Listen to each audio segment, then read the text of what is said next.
Peace and blessings, everyone. It's your girl Mo'Casso, and I'm here with the one and only KryptoX, and we are here in the 7th Base Vegas for the pilot episode of our Luminous book club.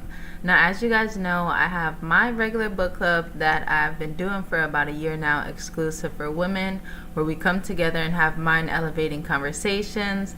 And for this book club, it was always asked, men always wanted to be a part of these kind of book clubs because of the kind of books that we're reading. So here, finally, in one of our metacasts, as you guys may have caught on to this new metaverse podcast thing that we've got going on here, we wanted to create a space just for that, an inclusive book club where we're going to come and have a conversation that's going to illuminate and just bring so much awareness and light to conversations that we should be having. So we're going to do that by actually pulling books from our personal bookshelf and citing them in different ways. And actually, KryptoX will be leading this book club here. I'm here being a part of that conversation, just like all of you can as well. So if you're watching on any social media platform, you guys can click the link. This is also a part of our Patreon. So once you subscribe to the Patreon, you will get exclusive content along every month as well. And then also an NFT to unlock the space and come and be a part of this conversation and featured on the on the Metacast. So without further ado, this month we are talking about change here in the Raw Network. So as you guys know, a lot of our core team creatives have been really creating a lot of amazing content focused on change, and today KryptoX has curated a nice collection of different books, all citing different things about change. So we'll be diving a little bit into The Great Narrative for a Better Future by Klaus Schwab, The Secret Teachings of the Ages of All Ages, Manly P. Hall. Then we also have Human plus Machine, Reimagining Work in the Age of AI by Paul R. Dowdery. And then the Pineal Gland, The Eye of God. And I don't see... another one of Manly Halls. So yes, you guys, we are in for a treat. And I'll let KryptoX go ahead and take it from here.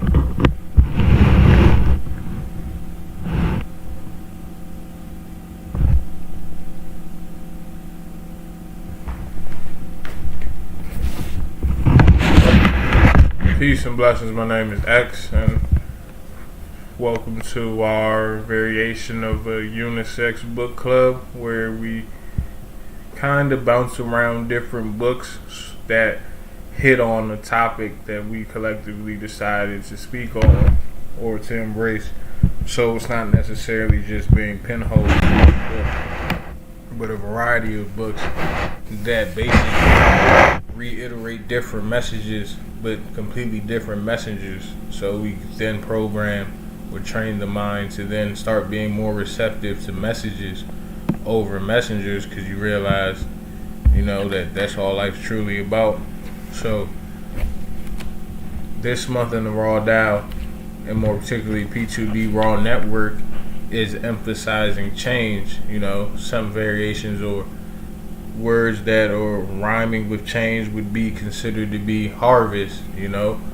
Some people consider change, or we would consider to be change makers by this app, which would then put us in a position of being a developer of some sort, or to be a builder or somewhat a mason of some sort when you decide to embark on change, because then you have to go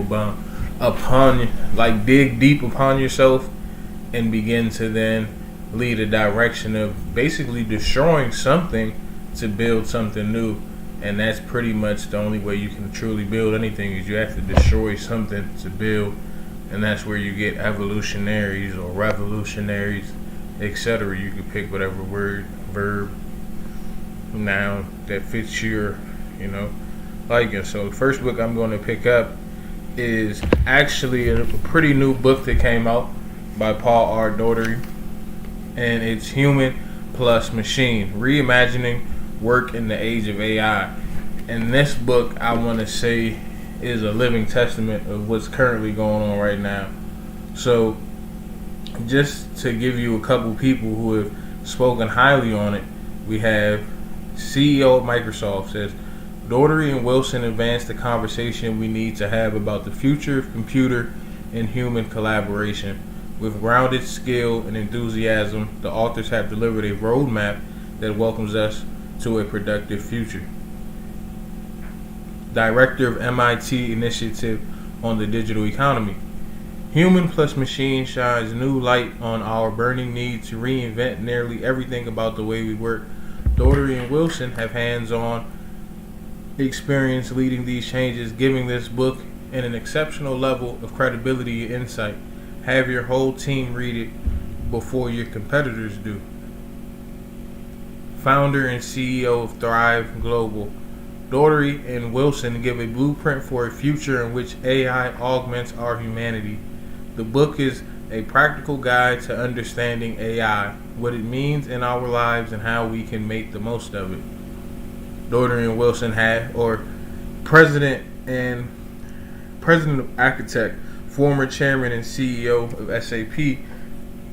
Daugherty and Wilson answered the fundamental question, how do we help our workforce transition into the age of AI without question? Human plus machine is the handbook you need to move forward. Professor of Pratt School of Engineering, Director of Human and Autonomy Laboratory, Duke University. A must-read for business managers who know AI should be a big part of their job but find the topic intimidating and confusing. Chairman and CEO, Salesforce. Human plus Machine is a roadmap to the future, and read it if you're serious about understanding the impact of AI and how it's driving its growth. And lastly, President and CEO of Walmart. Human plus Machine shows how jobs and tasks can be rethought and redesigned such that people and machines achieve more effective, efficient outcomes together. And the book's practical and valuable examples bring the future to life. I know y'all heard that. And if you didn't, you need to run that back, because this isn't something that we're just telling you. These are credible people, and they're telling you, oh, have your teams read this book before your competitors do. This is what you need to be reading and understanding if you're about to be a part of this future. Last but not least, actually, is Klaus Schwab, which is the founder and executive chairman of the World Economic Forum, who, quote, says, a richly detailed guidebook leaders need to capture the opportunities of AI and the fourth industrial revolution. So I chose this book for the main factor that this is a World Economic Forum book, in the sense of this is a book that everybody that partakes in the forum has been, I don't want to say assigned, but they brought it up, and they had a whole interview on YouTube you can find with Paul speaking in depth on what concepts and how the book came about, and then how it's a part two to his first book, or one of his other books in the series, which was Radically Human. So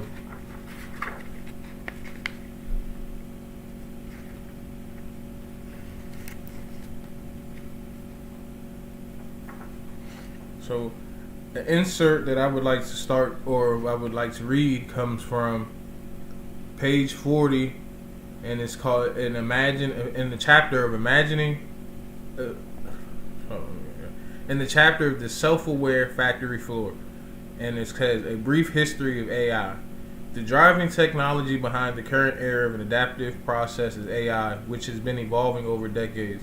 A brief history of this technology gives some context to its content, state of advanced capabilities in the field of artificial intelligence. Was officially born in 1956 when a small group of computer and research scientists organized by John McCarthy, including Claude Shannon, Marvin Minsky, and others, gathered at Dartmouth College for the first ever conference to debate the possibility that machine intelligence could imitate human smarts. The conference, essentially an extended brainstorming session, was based on the assumption that every aspect of learning and creativity would be described so precisely that it could be mathematically modeled and therefore replicated by machines, and the goals were lofty. From the event proposal, an attempt will be made to find how to make machines use language, form, abstractions, and concepts, and solve kinds of problems now reserved for humans, and improve themselves. Of course, this was just the beginning.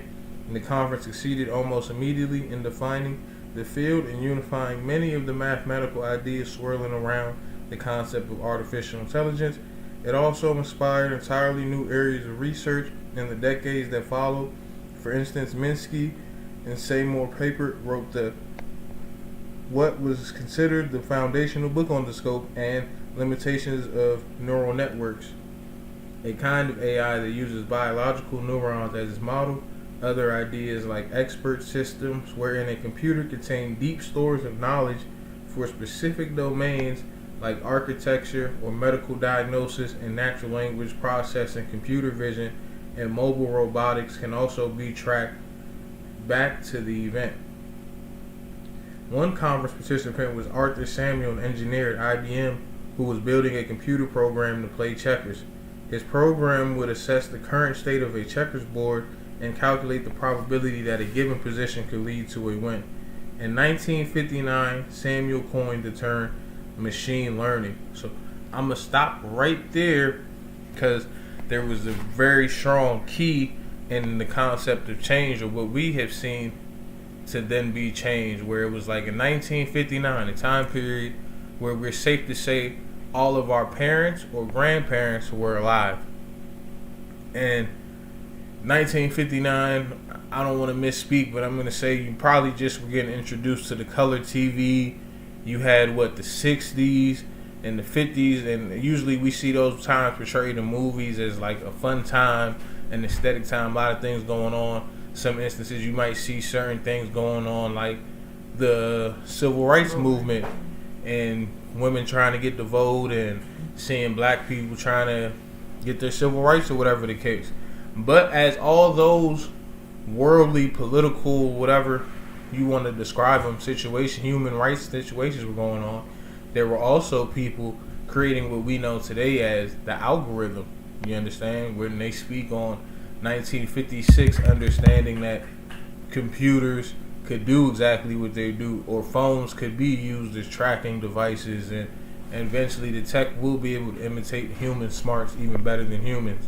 And it's like, at the time period when they were conferencing and trying to prove these different concepts, the typical average person was still just reading the newspaper barely, or just going apart, like just wasn't on that focus to even understand what was to come and how they could then better prepare their future selves, So it's like when we live in this time period right now, when you could argue the same things are going on, exact same things are going on, actually, it's like, where do you find yourself amongst this change? Do you find yourself as one of those from 1956, 1959 that was so immersed in worldly politics that they missed exactly what was being created or transforming in front of their day-to-day lives?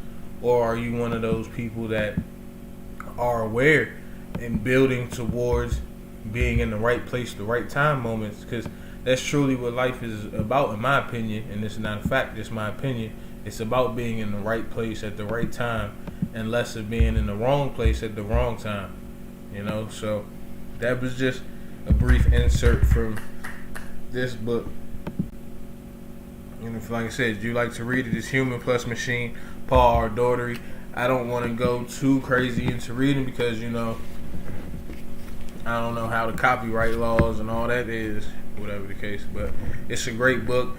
Probably going to be my favorite book of this year. So I definitely recommend it to others. Then we also have another book that came from this year, which is called The Great Narrative by Klaus Schwab, which is a continuation in a series of books Klaus Schwab has now released, going from COVID-19, The Great Reset, what is the Fourth Industrial Revolution, what is stakeholder capitalism, and then now we have The Great Narrative, which is a fitting book I see in this series, and it just depicts, or the great narrative for a better future. So I'll read, a summary of what the book is.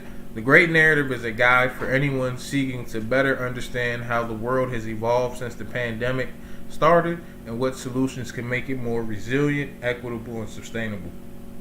The book recognizes that the problems for which we collectively must find Solutions are both major and manifold.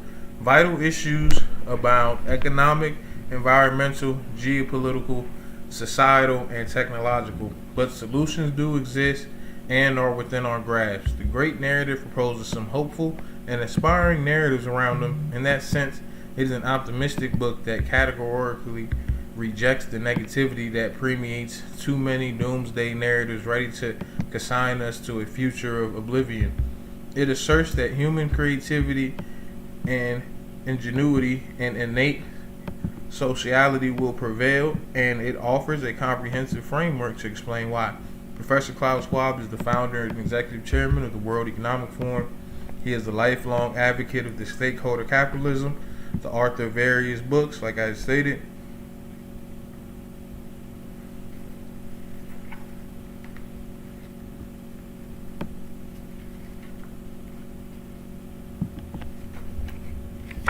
You got anything to say before?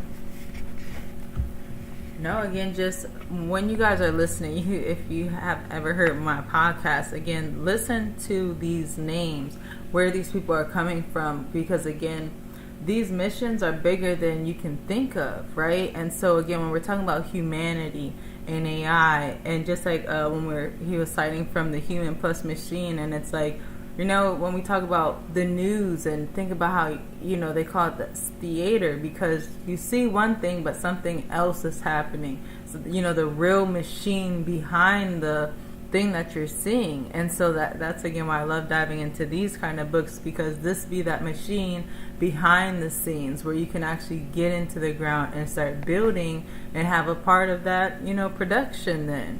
So that was just my 2 cents I picked up from what you read so far, and again, just being excited to be able to read these kind of books and have that information.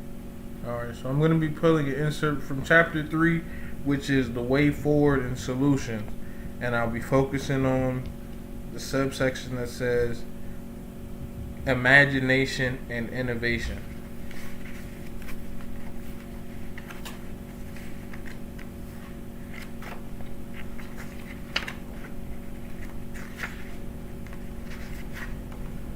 Imagination, a creation of the mind, but also the ability to confront and deal with a problem, is a glorious attribute.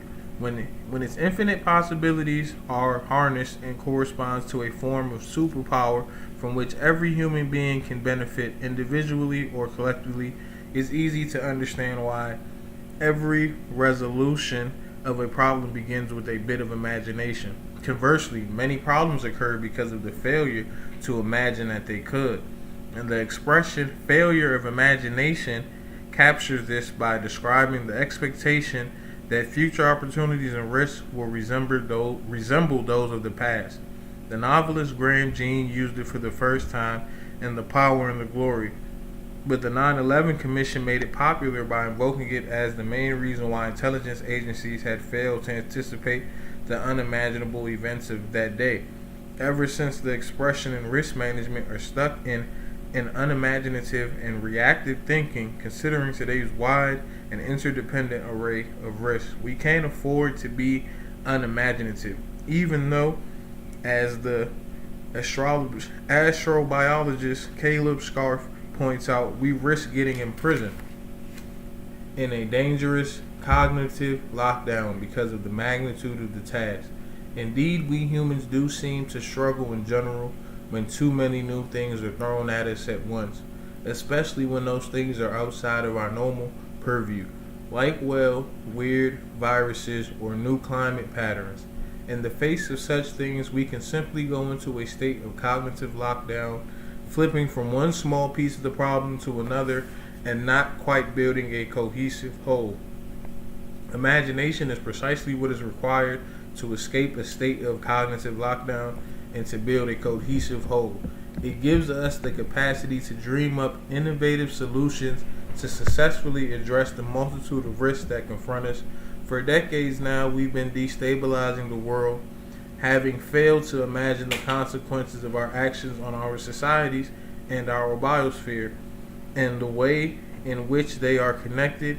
Now, following this failure and stark realization of what it has entailed, we need to do just the opposite and rely on the power of imagination to get us out of the holes we've dug ourselves into. It is incumbent upon us to imagine the contours of a more equitable and sustainable world. Imagine being boundless. The variety of social, economic, and political solutions is infinite, and to find them, let's muster out our collective capacity of imagination to elaborate a set of hopeful futures and map out the various pathways that would lead towards them. With respect to the assertion that there are things we don't imagine to be socially or politically possible, a recent, much acclaimed book shows that nothing is preordained, and we are in fact only bound by the power of our own imaginations. So I chose that insert to show and reflect change in current times and moving forward, because it's like that's what, i.e., this book was written by the founder of the World Economic Forum, Klaus Schwab. But it's like that's the mindset they're in. Like, if that's the mindset you should be in, not just they or imaginary we or whatever the case, but we all should be in that time period, giving to be blessed to be birthed during a time period in history where there is a transition occurring, and we all have been blessed with opportunity. No matter how little or big you think your opportunity may be, it's opportunity nonetheless, and it's about using it and innovating and imagining. You know, this isn't a time to really try to go back to old. Like, how many of us have met so many different people who are still waiting to get back to pre-pandemic world or whatever the case may be, not realizing that if they still waiting on that, that was like 3-4 years ago going on now. And if they wait another 12 months, it'll be 4 or 5 years, and so on, and realizing that things aren't supposed to go backwards. Things are built to move forward. So you got to start thinking and living and staying in the forward, you know? And when you do that, or the key way to do that, is to start capturing these people that capture these moments of time and elapsed time periods as well, like very vast time periods, and they break it down to where it's like, this is information you can have conversation with a 5-year-old, a 10-year-old, a teenager, a 50-year-old, etc., in order to get them to a point of new imagination, you know, like a newfound imagination, instead of being in a cognitive lockdown, as they reference, to where you're just hoping things get better, or just getting lost in weekly distractions, or, oh man, last week this and that happened in this country, and that and this happened with the oil, and this and that happened with the stocks, and this and that happened at work, and this and that's happening with the gas, and that and this is happening at the grocery store. Instead of being immersed in so much of the little factors, start to compile one big map and realize that there needs to be imagination into figuring out how all these things can be addressed with the same amount of effort, not less or short or more of, so where then you then are in lack thereof or in a lack of. And then when you figure out where you lack of or in lack thereof, you then look to collaborate with others who can fill where you lack, and then you can be a strength for where they lack. And then that's how we get into write history and a builder's mentality and a mason's mentality and a innovator and inventor, where it's like now you're doing good not just for your personal, but the good you're doing may last generationally, or it may affect a couple households or a couple societies, etc., etc. And then that's where you get into then have that type of energy in a cipher, which is just a never-ending circle around yourself, or cycle around yourself. So that's what I got from that book. You got anything to say? I mean, y'all know that's what it's all about, right? Doing something that's going to make an impression for the next, right? Passing on something for the next, because you're going to pass on something anyways. You're going to change anyways, right? When we were talking, we kept saying change is inevitable. So it's like, what are you passing down at this point is the question, and that's on you. And so the author you see on the flyer is Manly P. Hall, who's what he would describe to be an occultist. So it's like some people, depending on what religion you're in, you may see Manly P. Hall, hear he's an occultist, and then stop listening to what I get ready to speak on. But then there's some people with the openness to understand that messages over messengers. So it's like when I suggest Manly P. Hall an occultist, which I'm not an occultist, but it's always good to conceptually understand different perspectives, so then you can have what they had said in our last book, have a bigger picture, have a whole concept and idea.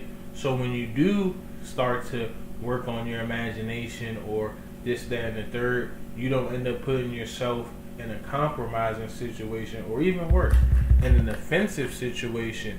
You actually get to come in with more gratitude, I think, because you'll be able to have more commonality and being able to relate and understand why this person may have become, or what their perspective as an occultist even is, and why they may say this, that, and third. Because most occultists at a time, the reason why they partake in that is because most of them are firm believers in history. So they usually pick different times in history to reference, like good, bad, and evil. But not good, bad, and evil like good decision, wrong decision, but more so they just are a true witness of experiences. So I'm just going to read an insert from one of his books before we get to the main book that we were talking about, which is The Pineal Gland, the Eye of God, And this is just a chapter from his book, Man, the Grand Symbol of the Mysteries.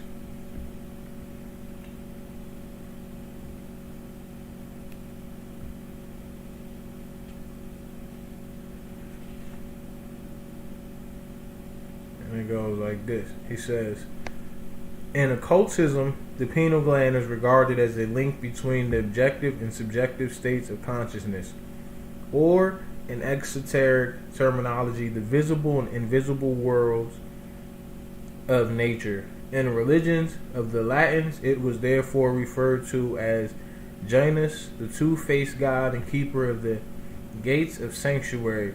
The divinity was the antitype of Saint Peter, who succeeded him as the warder of the heavenly portals and who carries the two keys of his office, one to the golden mystery of the spirit and the others to the silver mystery of the body. Two-faced gods are frequently spoken of in the ancient records. Hermes, like Bifron's Janus, may still be seen in old Roman villas, with the occasional and intriguing exception that one of the faces will be male and the other female.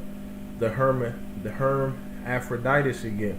The female face represents the animal soul, and the male the divine soul, and the whole figure is indicative of the occult structure and function of the pineal gland. Gould, in his Mythical Monsters, gives several examples drawn from the earliest writings of the Chinese.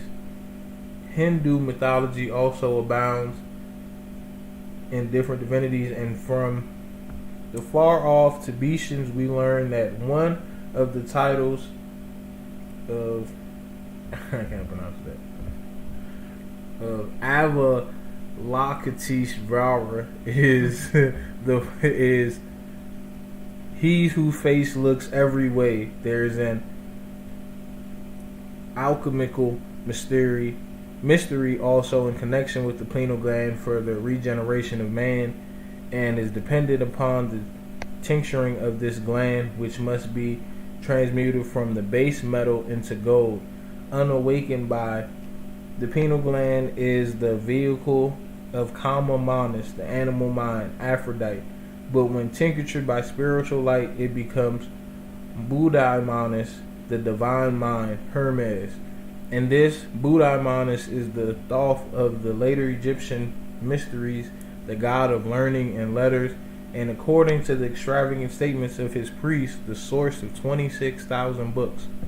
And the philosophers know that the pineal gland was an organ of conscious vision long before the physical eyes issued from the brain, not necessarily or exclusively of such vision as we have today, but rather vision of that world wherein man dwelt before his lapse into his present state. As his contact with the physical world grew more complete, the individual lost his functions upon the inner planes of life, together with his conscious connection with the creative hierarchies in the universe about him, and only through discipline, effort directed by wisdom and law can he rise again into the sphere of his spiritual completeness. It's a mistake to infer that the pineal gland, as a physical body, literally possesses all the occult virtues ascribed to it by sages. The gland itself is not the third eye, but only the reflection of that organ, its counterpart or symbol in the material constitution. It is a relic bearing witness to an ancient faculty, and because it has endured through these eras of spiritual obstruction, promises the ultimate restoration of the function to which it bear witnesses. The true power of the gland is in its spiritual counterpart. Even as the whole strength of man abides in his invisible nature, the true third eye cannot be seen by the ordinary vision, but is visible to the clairvoyant as a vibrant spectromatic aura surrounding the outer body of the gland and pulsating with an electrical light. The special physical organ of the perception in the brain, writes H.P. Blavatsky, is located in the aura of the pineal gland, and this aura answer is in vibration to any impression, but it can only be sensed, not perceived, in the living man. During the process of thought manifesting in consciousness, a constant vibration occurs in light of this aura, and the clairvoyant looking at the brain of a living man may also almost count to see with the spiritual eye the seven scales, the seven shades of light, passing from the dullest to the brightest. You touch your hand before you touch it, the vibration is already in the aura of the pineal gland and has its own shade of color. It is the aura which causes the wear and tear of the organ. By the vibrations it set up, the brain set vibrating conveys the vibrations to the spinal cord, and so the rest of the body, and the powerful vibrations of joy or sorrow may thus kill. And these fires are always playing around the pineal gland, but when the Kundalini illuminates them for a brief instant, the whole universe is seen, and even in deep sleep the third eye opens, and this is good for Manus, who profits by it, though we ourselves do not remember. And the reason why I had brought up that insert with the pineal gland and how some people consider it to be the third eye, and in this book you hear some people don't consider it to be the third eye, but what we have come to find out is it's a source of a spiritual consciousness, or a consciousness nonetheless, and conscious energy that's been with us predating you even opening your physical eyes to even be able to see. Because as we all know, if a baby's first birth, they don't even really see for the first day or so, or first weeks or so. You have to use your eyeball sight, comes in later. But your spiritual sight, or your spiritual sight, is something that's always been there. And then people tend to lose sight of that natural consciousness as they get more embraced into this world, or of the world. That's where you have in religion, no matter which one you pick, they always try to tell you like not to be of the world, be in the world, or whatever the case may be. And that's, I think, the biggest root to change, and that's why I brought up the pineal gland in this excerpt, because it's like a lot of people won't change necessarily because they're waiting for a crowd to change, or waiting for, you know, the world to change, or waiting for their job to change, or waiting for, you know, their educational status to change, or waiting for, you know, just the list of waiting for to change is so long and it's so predominant. But it's like, it's not as dominant as people should think it is, because it's like when you were an infant or just an embryo and all these things, you were never waiting for the world to change at that point. You know, like even into the point where you do come outside and you're a full newborn baby, and it's like you start crying at the top of your lungs because you want somebody to feed you right then and there. It wasn't no, oh yeah, they got me on the schedule, I can eat at 3 p.m. I was like, no, I need to eat now. I need to poop now. It's I need to do this, that, and the third now. And it's like that reasoning of why you needed to do it now, you could argue was more so based on your consciousness, because at one point you had a better relationship with your consciousness than you had even with your parents, because it was like your parents had to mess around, learn you in an essence, you know. Like I have a child, me and my wife have a child, and we learn our child every hour, every day. Like, yeah, he has some characteristics that remind me of myself or her, but then we also realize he has characteristics that remind us of his parents, his grandparents, or their parents, our grandparents, and et cetera, and et cetera. So we don't leave nothing up to presumptions or assumptions, but more so finding out fact. Like, oh yeah, his granddad did like to play drums or play with the drums or whatever the case may be. So it's like we understand that. So it's like, all right, that's why he has a drumming pattern or a desire to drum or a desire to do different things. And then we try to enhance and encourage those strengths, but also recognize where those weaknesses are, because we all know where each of our weaknesses are, whether it be me and my wife or our parents or their parents, etc. So then we try to correct those in all of this change, and the best way to correct it is through that kid's imagination, because it's like this is his purest thoughts, and this is where he's able to then put 2 + 2 together and show us how it's been different in his generation and hopefully more generations to come, in contrast to the generations that came before him. And that's why I picked Pineal Gland, the eye of God, as an insert to pull from. Yeah, you guys know, well, maybe you don't know, but that's always been one of those things that is resonated, right? When we talk about just that intuition and being connected with God, that's one of those things that maybe you think about and you don't know why you think about it.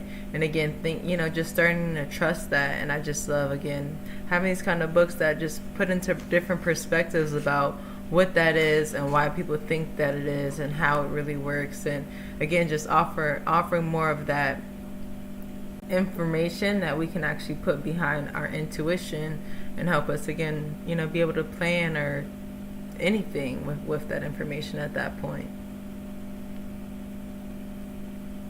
And so, yeah, definitely loving the conversation, the way it's going. As you guys know, this is just the pilot episode, okay? And we are going to be going deeper into not only these books, but other books, and continue to build on this conversation. And, like we talked about, just illuminating the different parts of your mind. They say you don't even use, 10% of your brain or something? So, or 80%. So, we just using it.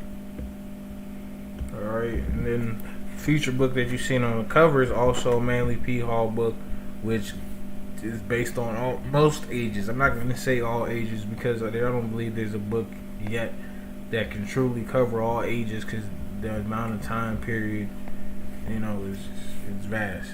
But this is Manly P. Hall, The Secret Teachings of All Ages.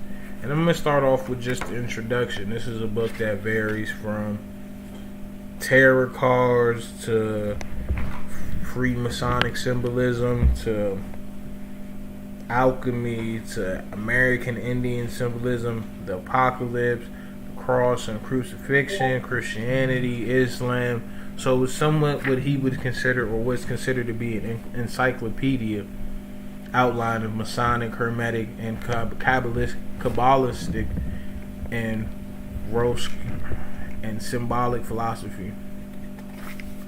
Pardon me, Michael Jordan. I don't even want to say that. They probably gonna sound like this guy drank some water before all this.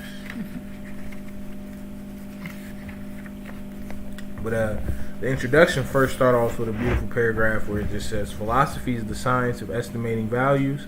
The superiority of any state or substance over another is determined by philosophy, and assigning a position of primary importance to what remains when all that is secondary has been removed. Philosophy thus becomes the true index of priority or emphasis in the realm of speculative thought, and the mission of philosophy a priori is to establish the relation of manifested things to their invisible ultimate cause or nature. So philosophy sounds harmonious again, to imaginating, to being innovative, and to being honestly the driving system to then what sparks change, you know? Like, why certain religions caught on at certain time periods was for, I believe, those exact reasons, where it was like people were in desperate needs of changing, and they had exposed different ideologies which may have been flawed at the time. So these other ones emerged, these innovative concepts of how man and woman can live harmoniously or constructively in society, until people were then to expose those things, and then another religion comes along, or another ideology comes along, or hey, technology even gets better, so people just start experimenting better and start realizing like maybe the world isn't flat, maybe it's round, maybe the world isn't this, maybe it's that, and so forth and so forth. But one great thing to take from all of those time periods and different philosophies is that nothing stopped those philosophies from becoming real. You know, just like how they were talking about how it goes from imagination, it goes from make-believe, it goes from just people thinking to manifesting into a true and depth thing, to where it's like now there are people that embark in all of these different variations of life or different philosophies of life, and they now are in harmonious beginnings with certain people, or are wanting harmonious relationships, or they're out here on a path of chaos in some sort, because they've taken their philosophies too strong that they're now willing to destroy whoever doesn't stand on their specific philosophies, because they feel like we all can't live here harmoniously and be inclusive and be entitled to have agreeing and disagreeing moments occur. Because, you know, that's the truth. Like, we all were built to agree to disagree and to be different and unique. Like, and now, in my own personal opinion, there's no such thing as equality. Like, that's something you'll hear me speak on and say a lot. And I'm a dog breeder. I speak on that and different other things. I even grow plants and different things. And it's like, when you see those concepts, you see what? Two dogs can look the same or whatever the case. They can all have the same pattern. They could be all blue brindles or lilacs or whatever the case may be. But then you drop a litter and you have 8 puppies, and no 2 puppies have the same pattern of coat or the same eye color or the same walk or the same tails, etc., etc. But that does not mean all these puppies didn't come from the same mom and dad and got the same genetics running through them, etc., etc. Which some of them, when you learn the coats, they don't have the same genetics. That's why their coats are different. So then it's like, but there's nothing wrong with those differences, because it's like now when it comes into breeding and creating more innovative dogs or better looking dogs, that's how we then get a whole phrase, and I breed bullies, but then now you get exotics or you get unique situations, and like I breed Frenchies as well, to where you can have now a fluffy French bulldog or have a Merle Frenchie or a Merle bully, and just all these different patterns. And it's like, that's all because God all created us different and unique, to where it's like in combination with the right shade, if we're talking colors, if you put the 2 right pigments together at a certain time, you create a new unique color. And it's like, that's what makes the world such a beautiful place, you know? And I just don't want people to take the change as something to be afraid of or to run from, or to like to find it as a source of division, you know, and start dividing themselves amongst people, when it's like all these different things are aspiring and happening so people can find a way to unify, not necessarily continue to use philosophies and thought process of old to continue the division. Because if we continue the division, then one thing's for sure, that it's going to have to require somebody to fall into submission regardless. So people either submit willingly and compromisingly, or people end up submitting through chaos and uncompromisingly. And then at that point, you're always going to be building the next generation of uprising, because there's going to always be some quote unquote oppressed people, or people that feel like that, oh, this group of people are oppressing these other groups of people, so now we're going to rise. In essence, not realizing in that rise, they're probably going to have to oppress another group of people, or they're oppressing a group of people that they're claiming to be oppressors to other groups of people. So it's like it's just changing the same shoe and playing the same dirty game, when it's like we don't have no reason to be living and playing no dirty games when we could just do things in a more cleanly way, you know? It's like... Yeah. Good point. And y'all hear how it's coming. So like we said, every third Tuesday of the month. This is a once a month thing, because we're gonna go in and we want you to be a part of that conversation. So we'll be dropping a lot more details, a lot more promo to show you guys before we get to our next one next month. We'll be using clips from here, but make sure you share it and subscribe to the Patreon so you get the NFT, so you can come and be a part of the conversation next month, because next month we're getting even deeper in here. But we appreciate everyone that stopped in and watched it on social media. I thank you guys. We appreciate it. We appreciate everyone that's listening to the replay. You guys know here in the P2D Raw Network, we are just getting started with bringing this kind of substance to the network, to social media, and just to the world. You guys see, we in Vegas, and this is our 7th base, and it's amazing because we're in the Raw DAO, which is a community of builders and creatives, and they've got their bases all over the world. And you know, we're going to be able to come in here, as you guys see our space here. We've got all kind of different things inside, outside, views.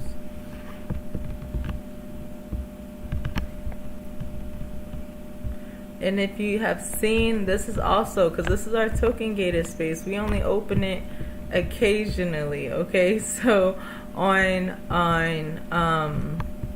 Sunday, I will be having my first culinary session, which will be how to show people how to make their own nature's flu shot. And I'm really excited to actually show you guys that and to get that done. I guess you guys see here, you got my Udemy course. You can click that anytime. It's always on sale because of Udemy, so it's definitely a good bargain. And it just goes more into everything we've been talking about here. As you guys can see, again, this is our 7th base here. This is our flyer with all of our token gated events. I also have a how to go physical to digital workshop at the end of this month.